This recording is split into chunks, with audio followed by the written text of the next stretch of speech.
What makes you more nervous?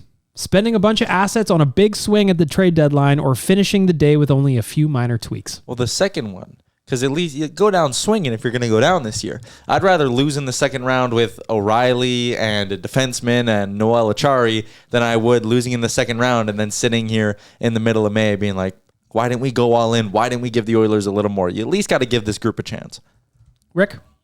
I'm actually going to go with the opposite. I think this team could actually still progress very far with a couple tweaks that were the right tweaks in the right spots. And if you miss on a big one, then you're in big trouble. Why? Why? Like what? Why are you in big trouble? Oh, because if it's like, say, like the Carlson thing and you have to move out, Bush and Barry, you're one injury away from being like 5 defensemen. Niemelainen. Okay. Just kidding. Dan? Are you more nervous about the big swing and with the assets, the cost of acquisition on a big swing, or finishing the day with only a few minor tweaks? I still am more worried about a big acquisition, and it's just like I mentioned before. It's because if you bring in a $10 million player like Erik Karlsson, that is your core, and you have decided that that's your core for the end of the Leon and Connor contracts. And that's just it's not to say that I think it's a bad gamble to make.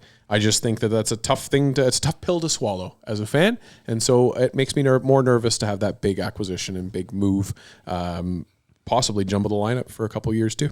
Mr. Horobin. I think I'd be more they'd be more nervous than if they just kind of sat there and just made a couple of small ones. I think they've got the assets and the markets out there to make a big trade, so go do it. So I'm with Tyler. Go down swinging. Yeah, I want to see them go down swinging. I just don't remember a time where the Oilers did go down swinging, so I want it. I want some chaos. I want some shenanigans. Is it a good idea? Probably not. But most of my ideas aren't. I'm consistent, Dan. Fair enough.